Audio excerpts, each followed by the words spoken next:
Assalamualaikum warahmatullahi wabarakatuh. Perkenalkan, nama saya Alivia Sriantu selaku moderator dari kelompok kami.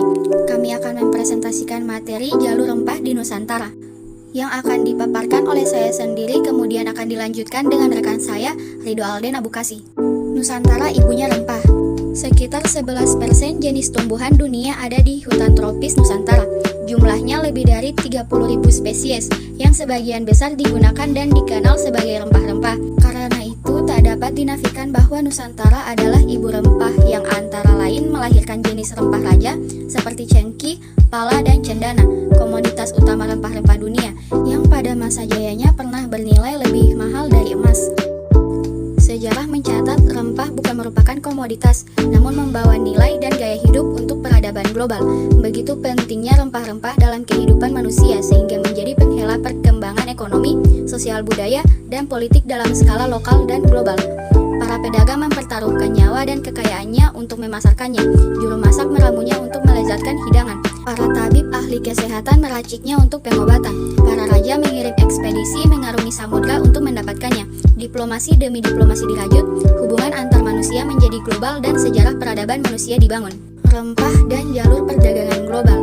Sejak awal Masehi, jalur rempah telah menghubungkan India dan Tiongkok. Tercatat sudah ada pelaut Jawa yang mendarat di Tiongkok pada abad kedua Masehi. Kapal-kapal Nusantara digunakan para biarawan dari Tiongkok untuk pergi belajar agama Buddha di Suvarnadipa atau Sriwijaya dan di India.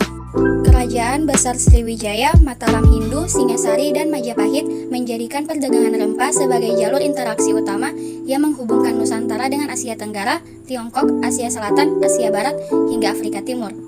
Para pedagang Nusantara telah turut aktif dalam jaringan perdagangan dunia. Rempah Nusantara dan Asia telah terkenal di Eropa jauh sebelum mereka dikenal di kawasan Nusantara dan Asia.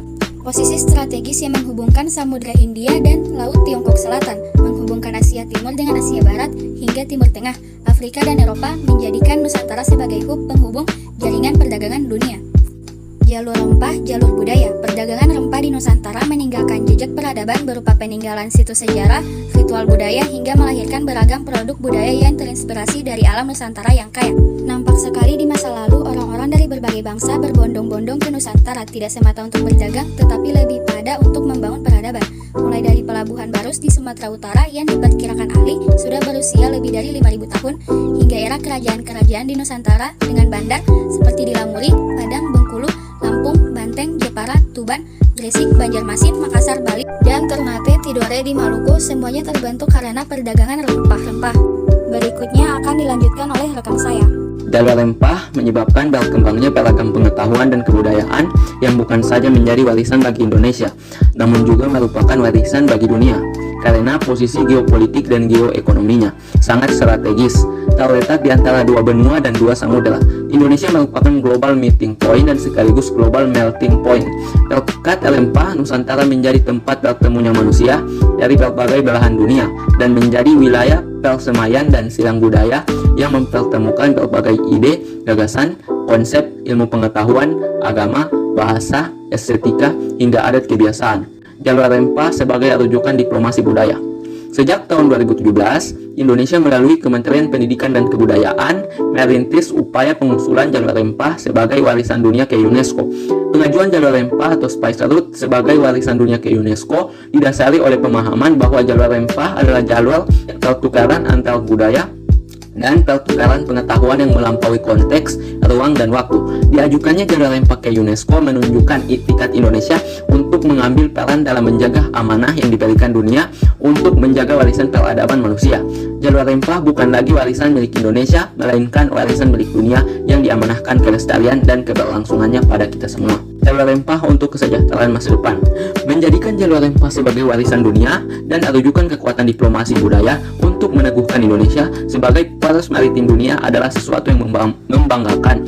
Namun tidak cukup dengan itu, tujuan lain menghidupkan jalur rempah adalah untuk mengingatkan kembali kepada generasi muda kita tentang bagaimana jalur rempah membentuk bangsa, negara, dan peradaban Indonesia. bukan untuk terjebak dalam romantisme sejarah. Menghidupkan jalur rempah pada saat ini kita maknai sebagai revitalisasi nilai budaya rempah dan bagaimana memanfaatkannya pada masa kini dan masa depan. Memori jalur rempah diharapkan dapat menumbuhkan kesadaran dan kebanggaan kolektif akan jati diri bangsa, sekaligus memperkuat kembali rajutan kebinekaan Indonesia melalui interaksi budaya antar daerah yang telah dibangun sejak ribuan tahun yang lalu. Waktu telah membuktikan bahwa perjumpaan orang-orang di pelabuhan misalnya menjadi kesempatan bagi pertukaran informasi, pengetahuan, tradisi, dan seni. Bahkan dalam jangka panjang bisa mengubah karakter individu atau kelompok yang saling berjumpa. Sekian dari saya. Selanjutnya saya kembalikan ke moderator. Baik, terima kasih kepada rekan saya telah memaparkan materi kami. Sekian presentasi kali ini. Saya selaku moderator mohon maaf apabila ada kesalahan kata dan lain-lain. Wabillahi taufiq wal hidayah. Wassalamualaikum warahmatullahi wabarakatuh.